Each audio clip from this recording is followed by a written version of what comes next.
नमस्कार. मुंबई तक मध्ये आपलं स्वागत आहे. दिल्लीमध्ये सुप्रिया सुळे यांची कन्या रेवती यांचा रिसेप्शन सोहळा पार पडला आणि या सोहळ्यामध्ये बऱ्याच लोकांनी, राजकीय नेत्यांनी तिथं हजेरी लावली. अगदी पंतप्रधान मोदी, अमित शाह, राहुल गांधी आणि बरीच मंडळी तिथं आली होती. या रिसेप्शन सोहळ्याचे व्हिडिओजसुद्धा बाहेर आले, काही फोटोग्राफ्स बाहेर आले जे तुम्ही बघितले सुद्धा असतील. मात्र या सोहळ्यामधला एक फोटो जो आहे आणि एक व्हिडिओ जो आहे, ती क्लिप ती फार चर्चेत आहे आणि त्याचं कारण काय आहे आणि नेमका त्या फोटोमधला तो तरुण कोण आहे जो मोदींशी चर्चा करतोय, अशी उत्सुकता जी आहे सगळ्या महाराष्ट्राला लागली. आणि मग त्याचं पंतप्रधानांशी काय नेमकं बोलणं झालंय आणि तो तरुण कोण आहे हेच आपल्याला जाणून घ्यायचं आहे. तर त्या फोटोमधला जो तरुण आहे तो महाराष्ट्रातला युवा शेतकरी मिथिलेश देसाई. मिथिलेश हा जॅकफ्रूट किंग आहे असं म्हटलं म्हणजे त्याची ओळखच तशी आहे. कारण त्यानं शेतीमध्ये केलेले जे प्रयोग आहेत त्याची सातत्यानं चर्चा होत असते. तशी त्याची ओळख आता करून द्यायची गरज सुद्धा राहिलेली नाही आहे. कारण त्याचं ॲप्रिशिएशन जे आहे ते वेळोवेळी होत आलं आहे. बऱ्याच दिग्गजांनी त्याचं कौतुक केलं आहे. त्या प्रयोगाला भेट देऊन त्याच्याशी संवाद साधला आहे आणि त्याचा हा प्रयोग आता केवळ त्याच्यापुरता मर्यादित राहिलेला नाही, तर तो महाराष्ट्रात आणि बाहेरसुद्धा चर्चेत आहे. याच संदर्भामध्ये मोदीजींशी झालेल्या त्याच्या संवादाबाबत आणि एकूणच त्याच्या या प्रयोगाबाबत त्याच्याशी संवाद साधणार आहोत. मिथिलेश आपल्यासोबत आहे. मिथिलेश, तुमचं स्वागत आहे मुंबई तकमध्ये. नमस्कार निलेशजी. हां, तर आधी तर म्हणजे तो फोटो सध्या खूपच व्हायरल होतोय आणि तुमची सध्या सगळीकडे चर्चा चालू आहे. तर अर्थात म्हणजे बऱ्याच लोकांना तुम्ही माहिती आहेत, मात्र थोडक्यात अगदी मला सांगा तुम्ही काय करता आणि सगळ्यात महत्त्वाचं म्हणजे हे या भेटी संदर्भामध्ये तर आपल्याला बोलायचंच आहे, मात्र असं काय तुम्ही केलंय की तुमची सध्या इतकी चर्चा चालू आहे मिथिलेश? येस, सर्वांना नमस्कार. मी मूळचा रत्नागिरी जिल्ह्यातला लांजा तालुक्याचा आहे. मी स्वतः एक बीटेक ऍग्रिकल्चर इंजिनियर आहे राहुरी कृषी विद्यापीठातून. आणि भारतामध्ये पहिल्यांदा फणसाची कमर्शियल पद्धतीने लागवड करणारे शेतकरी म्हणजे माझे वडील आहेत. मुळात फणस किंग म्हणून त्यांना पहिलं सोशली मिळालेलं नाव आहे शेतकऱ्यांकडून. आणि कोकणामधली सर्वात मोठी शेतकरी उत्पादक कंपनी देखील मी चालवतो जी फणसामधली आहे. एवढे वर्ष म्हणजे माझी स्वतःची 28 एकरच्या फार्मवर लागवड तर आहेच, पण माझ्या शेतकरी उत्पादक कंपनीच्या अंडर 1500-1600 एकरवर फणसाची लागवड आहे. म्हणजे फणस हे लागवड पूर्णपणे जे दुर्लक्षित पीक होतं ते आता एक एक्स्ट्रीम क्रॉप झालेलं आहे. आणि बऱ्यापैकी त्याच्यामध्ये एवढं छोटं प्रोसेसिंग युनिट होतं माझं आणि आता देखील ते चांगल्या मोठ्या स्केलवर आम्ही करत आहोत आणि इथून देखील ते स्केल अप करण्याचा आमचा त्याच्या मागचा मानस आहे. अशी एक बेसिक माझी ओळख आहे. आणि झापडे ह्या गावामध्ये माझी तिथं शेती आहे लांजाला. बरेच म्हणजे तुमचे प्रयोगाबद्दल म्हणजे मला तर माहितीच आहे, पण बऱ्याच लोकांना ते माहिती सुद्धा आहे. तर आता महत्त्वाच्या मुद्द्यावरती आपण येऊयात. दिल्लीमध्ये जो रिसेप्शन सोहळा पार पडला सुप्रियाताईंच्या मुलीचा, रेवतीचा, त्या सोहळ्यामध्ये तुम्ही मोदीजींशी काहीतरी संवाद साधत होते आणि तसा फोटो बाहेर आलाय आणि त्यानंतर खूप चर्चा चालू आहे. काय नेमकं तुम्ही सांगत होतात मोदीजींना? त्यांनी काय जाणून घेतलं तुमच्याकडनं? सर्वसाधारण जी कालची भेट होती ही एक अविस्मरणीय आणि खूप मोठी भेट होती की एक ग्रामीण भागातल्या शेतकऱ्याला डायरेक्ट पंतप्रधानांसमोर एक प्रेझेंट करायची संधी मिळाली. आणि मी मुळात सर्वात पहिले जे आदरणीय पवार साहेब यांचे खूप आभार मानतो, कारण की शेतीमधलं जे त्यांची जी आवड आहे आणि त्यांनी माझी गेली 6-7 वर्षांपासून ते स्वतः जर्नी पाहत आहेत की फणसासारख्या दुर्लक्षित पिकाला एक मेनस्ट्रीम क्रॉप मध्ये आणण्याचा प्रयत्न आम्ही पूर्ण कुटुंबाने आणि मी स्वतः देखील त्याच्यामध्ये खूप केलेला आहे. आणि साधारण 10 ते 12 मिनिटाची जी भेट झाली त्यामध्ये मला उत्तमपणे फणसाविषयीच्या सगळ्या ज्या गोष्टी आहेत म्हणजे अगदी लागवडीपासून, प्रोसेसिंग पासून, सस्टेनेबिलिटी पासून किंवा टेक्नॉलॉजीचा, ट्रेसेबिलिटीचा वापर कशा पद्धतीनं करता येतो, तर त्याच्या सगळ्या प्रकारचं प्रोडक्टचं प्रेझेंटेशन, त्याचे काही डॉक्युमेंट्स आणि जी फोटोमध्ये जी काही एक बॅग देखील मी त्यांना दिलेली आहे ही फक्त ही आमच्या फणसाच्या सालीपासून बनलेली आहे. मी एक पासपोर्ट होल्डर त्यांना दिला, तो देखील फणसाच्या सालीपासून बनलेला आहे. परत फणसाच्या कच्च्या गरे आणि असे बरेचसे प्रोडक्ट्स मी आदरणीय पंतप्रधान महोदयांना काल तिथे दिले आणि मला चांगली प्रेझेंट करण्याची तिथे संधी मिळाली. म्हणजे जरी रिसेप्शनाचा सोहळा होता तरी देखील पवार साहेबांनी मला ही संधी दिली आणि पूर्ण पवार कुटुंबाचे देखील मी त्यासाठी आभार मानतो, कारण की शेतीबद्दलचं पवार साहेबांचं जे प्रेम आहे आणि ते माझ्यासारख्या तरुणाला तिथे डायरेक्ट पंतप्रधानांसमोर संधी देणे ही खूप मोठी गोष्ट माझ्यासाठी आहे. नाही नाही, नक्कीच नक्की. मग मोदी म्हणजे पंतप्रधानांनी तुला काय बोलले पंतप्रधान, तू हे सगळं त्यांना सांगितल्यानंतर, किंवा तुला काय त्यांनी शब्द वगैरे दिला, काय आश्वस्त वगैरे केलं का?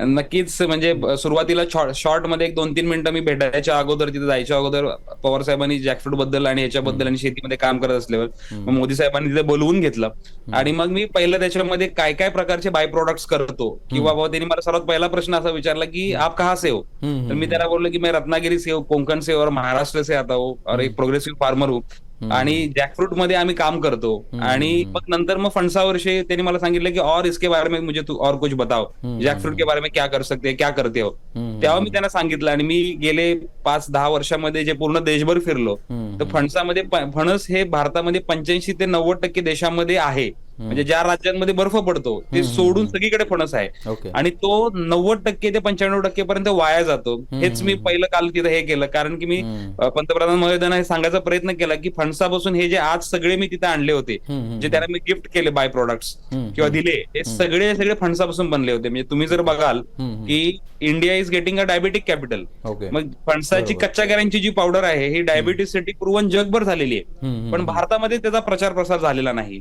काय किंवा फणसाची जी सीड आहे, जी जुनी झाडं जी आहेत मोठमोठी दिसतात 50-100 वर्षाची, कोणी लावलेली नाहीत, फणस खाल्ला आणि त्याची आठवड फेकून दिली आणि त्याचं झाड झालंय, तर ती सर्वात पौष्टिक होती. म्हणूनच पूर्वीच्या काळी लहान मुलांना आपण फॅरेक्स वगैरे देतो, पण गुटीमधून ते द्यायचे, प्रेग्नंट वुमन्सना ते द्यायचे. तर त्याचं जे सीडचं जे महत्व आहे प्रोटीन सप्लिमेंटसाठी ते आहे. परत बाहेरची साल आहे, ही फक्त कॅटल फीड म्हणून न वापरता ती जी बॅग होती, पासपोर्ट होल्डर होता, हे फणसाच्या सालीपासून बनला होता. हे एक प्रकारचं इनोव्हेशन आहे. आणि मी त्यांना दाखवताना देखील तिथे मोबाईलवर ते टॅप करून, म्हणजे त्या बॅग मध्ये NFC ची चिप होती आणि ते NFC च्या चिप जेव्हा स्कॅन केली तर आदरणीय महोदयांच्या पूर्ण नावासकट तिथे ट्रेसेबिलिटी आली होती. हे माझे मित्र गौरव सोमवंशी यांच्या इमर्टेक इनोव्हेशन्सने ते केलं होतं, कारण की त्याच्यामध्ये कसं आहे की ट्रेस केल्यावरती gift to the respected prime minister from the farmer, आणि मग महोदयांचं नाव त्याच्यावरती आणि पूर्णपणे त्याच्यावरती ट्रेसेबिलिटी, आणि मग त्याचं आमची स्टोरी 1970 पासून कसं काम करतो याच्यामध्ये आणि फणसाचं महत्व. तर अशा प्रकारचं एक बेसिक मला प्रेझेंटेशन त्यांच्या समोर करण्याची काल चांगली संधी मिळाली. म्हणजे एकंदरीत किती मिनिटांचा संवाद होता हा? साधारण 10 ते 12 मिनिटाचा संवाद होता आणि त्याच्यामध्ये मी प्रोडक्ट्सही दाखवले, त्याचं महत्वही सांगण्याचा प्रयत्न केला आणि नंतर मी कागदपत्रही काही घेऊन गेलो होतो की जॅकफ्रूट मध्ये काय पद्धतीने आपल्याला करता येऊ शकतं किंवा काय करावं लागेल ते. मग फणसाचं महत्व, मग फणसाची भारतातली इकॉनॉमी किती आहे, आणि मग व्हिएतनाम, मलेशिया, इंडोनेशिया सारखे देश कसे एक्सपोर्ट करतायत जगभर. परत फणस हे आता जगभर विगन मीट म्हणून खूप मोठ्या प्रमाणावर प्रचलित होत आहे, कारण की तुम्ही बघाल जेव्हा फणस जेव्हा छोट्या साईजचा असतो तर त्याला स्वतःची चव नसते, पण त्याला टेक्स्चर असतं. चिकन मटनला पण स्वतःची चव नाही, पण टेक्स्चर आहे, आणि फणसाला छोटा असताना देखील सेम टेक्स्चर आहे. त्यामुळे विगन मीट मध्ये जॅकफ्रूटला खूप सारी डिमांड. हे jackfruit powder, flour, seed powder, परत बाहेरची साल, आणि इव्हन त्यांना मी हे देखील सांगितलं की 2 वर्षापूर्वी आम्ही फणसाची हिरवी पानं 1 टन आणि 5 टन जर्मनीला एक्सपोर्ट केली. म्हणजे फणस कसा कल्पवृक्ष आहे, कारण की याचा एकूण एक भाग वापरात येतो, हे मी सांगण्याचा काल तिथे प्रयत्न केला. वा वा. म्हणजे निश्चितपणानं म्हणजे मलाही म्हणजे मी तर सोशल मीडियाच्या माध्यमातून या काहीशा गोष्टी यातल्या जाणून होतो, परंतु बऱ्याचशा प्रेक्षकांना सुद्धा या गोष्टी माहिती नसतील. तर आता म्हणजे निश्चितपणानं ही खूप मोठी गोष्ट आहे की महाराष्ट्रातल्या एका युवा शेतकऱ्याला पंतप्रधान आपला 10 ते 15 मिनिटांचा वेळ देतात, त्याच्याकडून अशी गोष्ट जाणून घेतात जी गोष्ट बऱ्याच लोकांना माहिती पडणं गरजेचं आहे. मग आता मला एक गोष्ट सांगा मिथिलेश, की आपल्याकडं नेमकं कशाचं उत्पादन, म्हणजे फणसापासूनच्या कुठल्या कुठल्या गोष्टीचं उत्पादन होतं आणि ते तुम्ही कसं मार्केटमध्ये पोहोचवता, त्याचे फायदे थोडक्यात जर प्रेक्षकांना कळाले तर अजून याची जनजागृती होण्यासाठी मदत होईल. नक्कीच, आणि ते फार महत्वाचं आहे. गेले 10 वर्षापासून, साधारण 13 वर्षापासून माझे वडील करताना मी गेले 10 वर्षापासून त्यांच्या सोबत आहे. आणि फणस मुळात सर्वात पहिले 6-7 वर्ष आम्हाला ह्याच्यातच गेले की फणस हे कसं कमर्शियल प्रोडक्ट आहे किंवा फणसाची लागवड कशी उपयुक्त आहे. म्हणजे जेव्हा आपण म्हणतो डबलिंग द फार्मर्स इन्कम, पण ते कशा पद्धतीने, आता रिड्युसिंग द मेंटेनन्स कॉस्ट, कारण की फणसाचं झाड एकदा लावलं तर 2 ते 3 वर्षात फळं यायला सुरुवात होते आणि त्याला कुठल्याही प्रकारची खतं फवारण्याची गरज लागत नाही. जगामध्ये सर्वात जास्ती जगणारं झाड किमान 100 ते जास्तीत जास्त 300 वर्ष अशा प्रकारचं फणस हे झाड आहे. आणि आम्ही मग पहिलं छोटे एवढे वर्ष स्वतः लागवड केली. मग शेतकरी त्याच्याकडे लागवड आणि फणस वेगवेगळ्या प्रकारची पाहून लागवड करायला लागले. मग 2020 साली मी शेतकरी उत्पादक कंपनी फॉर्म केली आणि आजच्या घडीला ही भारतातली सर्वात मोठी फणस या पिकावर काम करणारी शेतकरी उत्पादक कंपनी आहे. क्या बात. नंतर मग एवढे वर्ष छोटं प्रोसेसिंग युनिट होतं आमचं. मग त्यातनं जॅकफ्रूटच्या चिप्स असतील, मग ह्याचे R&D सगळी जी करत होतो, कारण की फणस हे कुठेच त्याच्यावरती रिसर्च अँड डेव्हलपमेंट झालं नव्हतं. तर एक हाती हा सुरू जो प्रयोग होता त्याच्या माध्यमातून आता बऱ्यापैकी जॅकफ्रूटचं प्रोसेसिंग युनिट महाराष्ट्रातलं पहिलं बऱ्यापैकी आम्ही स्केल अप करत आहोत. आणि आता रिसेंटली आम्ही एक स्वतःची प्रायव्हेट लिमिटेड कंपनी देखील फॉर्म केली. त्याच्यामध्ये आम्ही प्रायव्हेट इन्व्हेस्टमेंट रेज करून हे जे सगळे जे प्रोडक्ट्स आहेत, कच्च्या केळ्यांची पावडर, प्रोटीनसाठी सीड पावडर, बारच्या सालीचं विगन लेदरचं, आणि ह्या सगळ्या प्रकारचं इकोसिस्टीम मार्केटमध्ये रेडी टू फॉर्म मध्ये अवेलेबल कसे होतील. म्हणजे आम्ही एवढे वर्ष B2B मध्ये काम करायचो. म्हणजे आमचे चिप्स लोक खात होते, पण त्याचं मॅन्युफॅक्चरिंग आम्ही करतो हे माहिती नव्हतं. पण मग आम्हाला त्याच्या एक जॅकफ्रूट किंग हे सोशली मिळालेलं टॅग आहे, वडिलांना असेल, मला असेल, पण ह्या सोशली मिळालेलं टॅगचे कमर्शियल आस्पेक्ट आम्हाला करणं त्याच्या मागे फार महत्वाचं आणि योग्य वेळ आहे. आणि कालची जी संधी होती त्याच्या माध्यमातून आम्हाला भविष्यामध्ये चांगल्या पद्धतीने स्केल अप करायला मिळेल. आणि जे आम्ही प्रायव्हेट फॉर्म मध्ये जे करण्याचा प्रयत्न करत आहोत, आणि ही वेस्ट झोन मधला म्हणजे महाराष्ट्रातला कोकणातला वेस्ट झोन मधला प्रोसेसिंग राहील. भविष्याचा मानस असा आहे की नॉर्थ इंडियामध्ये, नॉर्थ ईस्ट पार्ट मध्ये, ईस्ट इंडियामध्ये आणि वेस्ट इंडियामध्ये असे 4-5 झोन मध्ये प्रोसेसिंगचे क्लस्टर्स उभे राहतील. कारण की ऑलरेडी मी काही राज्यांसोबत काम करतोय जॅकफ्रूट मिशन मध्ये. तर तशा पद्धतीनं करण्याचा आमचा त्याच्या मागचा प्लॅन आहे. अच्छा, याला म्हणजे कसं आहे की हल्ली आपण जनरली बघतो ना की शेती म्हटलं की फारच त्या पारंपरिक पद्धती आपल्याकडे बहुतांश ठिकाणी त्याच पारंपरिक पद्धतींचा उपयोग होतो. मग लोकांच्या खूप समस्या असतात. आपण जनरली ज्यावेळेस शेतकऱ्यांकडे जातो त्यावेळेस त्यांच्याकडे पाणी नाही किंवा खतं मिळत नाहीत पेरणीच्या हंगामामध्ये. जनरली पश्चिम महाराष्ट्र, कोकणामध्ये कदाचित कमी असेल, पण पश्चिम महाराष्ट्र, मराठवाडा, विदर्भामध्ये हेच खूप बेसिक प्रॉब्लेममध्येच अजून शेतकरी अडकलाय.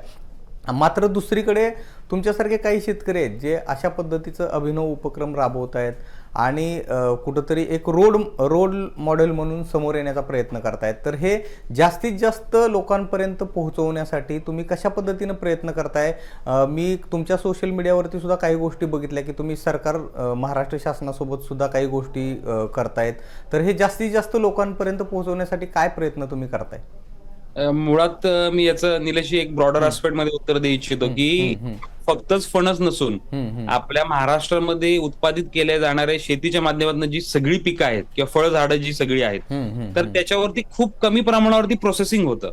म्हणजे मी एक स्वतः ऍग्रिकल्चर इंजिनियर आणि ऍग्री प्रोसेस इंजिनिअरिंगचं बॅकग्राऊंड असल्या कारणाने मी सांगू इच्छितो की मी स्वतः ऑब्झर्व केलं की मी जर मार्केटमध्ये जो फणस 10 रुपयाला विकला जात होता ते आम्ही त्याच्यावरती काम करून आलो तर 150-200 रुपयाला विकला जातो. त्याची व्हॅल्यू वाढली. पण तोच जर फणस प्रोसेस केला तर त्याचे गरे विकले तर 1000 रुपये होतात, त्याची पावडर केली तर त्याचे 2000 रुपये होतात. म्हणजे एक फणस जर पूर्णपणे प्रोसेस केलाय लेदर बॅग पासून तर त्याचे 3 ते 5,000 रुपये करता येऊ शकतात.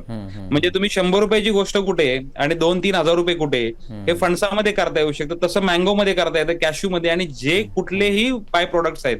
आणि ह्याच्यासाठी मला असं राहून वाटतं की बरेचशा यंग ब्रेन्सची आपल्याला महाराष्ट्रामध्ये त्याची गरज आहे, जी म्हणजे आपले आजी आजोबा आई वडील जे एवढे वर्ष शेतीचा गाडा हाकत आलेले आहेत, उत्तम मार्गदर्शन सरकारच्या पाठिंब्याने आणि तरुण मुला मुलींनी ह्याच्यामध्ये त्यांचं योगदान दिलं आणि त्यांचे डोकं ब्रेन्स युज केले आणि व्यवस्थित पद्धतीने ते जर एनकॅश करू शकले आणि जर टेक्नॉलॉजीचा नवीन गोष्टीचा जर युज आपण केला त्याच्यामध्ये, तर प्रत्येक गोष्टीला आपण चांगल्या पद्धतीने करू शकतो. कारण की जेव्हा व्हिएतनाम, मलेशियामध्ये मी गेलोय, छोटे राज्य, छोटे देश आहेत, पण त्याच्यामध्ये जगाचा पूर्ण एक्सपोर्ट फणसाचा आहे व्हिएतनाम आणि मलेशियामधून होतो, या छोट्या देशांमधून. आणि फणस इकडून तिकडे गेलाय. फणस हे मूळ भारतातलं पीक होतं.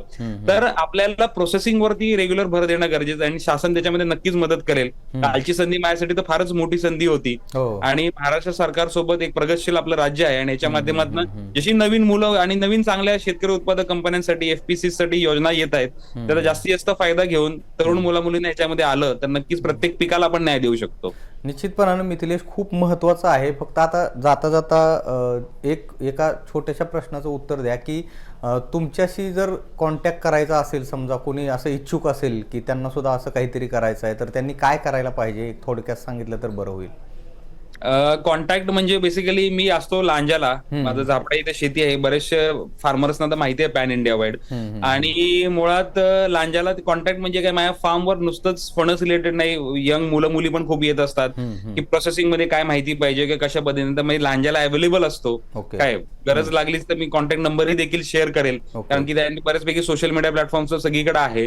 माझी राहून हीच इच्छा आहे की जास्तीत जास्त यंग मुला मुलींनी ह्याच्यामध्ये यावं. ही संधी जी मला काल मिळाली ही प्रत्येकाला मिळेल आणि आपण या संधीचं सोनं करू शकतो, याचा माझा ठाम विश्वास आहे त्याच्यावरती. बरोबर आहे मिथिलेश, खूप खूप तुमचं खरं तर अभिनंदन आणि पुन्हा खूप शुभेच्छा की तुमच्या हातून असंच मोठं काम काहीतरी होत राहावं. कारण सध्या महाराष्ट्राला अशा अभिनव प्रयोगांची गरज आहे. कारण आपण नेहमी चर्चा करतो की आपण कृषीप्रधान राष्ट्रामध्ये राहतो, मात्र ज्या पद्धतीनं मराठवाडा, पश्चिम महाराष्ट्र आणि विदर्भातल्या बहुतांश शेतकऱ्यांची अवस्था आज आहे ती फार भीषण आहे. त्यामुळं अशा प्रयोगांची महाराष्ट्राला खूप गरज आहे. आणि तुम्ही जे प्रयोग केलात त्यामुळं कुठंतरी अनेकांना त्याच्यामधनं दिशा मिळाली आहे. तुम्ही जसं सांगितलं की बरीच लोक तुमच्या कंपनीशी सुद्धा जुळलेली आहेत आणि त्यांना त्या माध्यमातून व्यवस्थित अर्थार्जन होताना दिसतंय. त्यामुळे निश्चितपणानं तुमचं पुन्हा एकदा अभिनंदन आणि खूप सदिच्छा तुम्हाला की तुमच्या या प्रयोगाला अजून भरभरून यश मिळावं. आणि तुम्ही मुंबईतही संवाद साधला त्याबद्दल खूप खूप धन्यवाद. खूप खूप धन्यवाद निलेशजी. आपल्याला या मुलाखती संदर्भामध्ये काय वाटतंय हे आम्हाला तुम्ही कमेंट बॉक्समध्ये नक्की सांगा. आणि मिथिलेश देसाई यांच्यासाठी तुमचे काही प्रश्न असतील तर ते सुद्धा तुम्ही कमेंट बॉक्समध्ये देण्याचा प्रयत्न करा आणि त्याची उत्तरं तुम्हाला आम्ही देण्याचा प्रयत्न करू, किंवा थेट मिथिलेशजी सुद्धा याची उत्तरं तुम्हाला देतील तुम्हाला. कारण हा शेतीशी संदर्भातला प्रश्न आहे आणि ज्या पद्धतीचं काम मिथिलेश यांनी केलेलं आहे ते निश्चितच कौतुकास्पद आहे. त्यामुळं तुमचे प्रश्न कमेंट बॉक्समध्ये नक्की टाका. आणि मुंबई तकला जर तुम्ही सबस्क्राईब केलं नसेल तर सबस्क्राईब करून घ्या.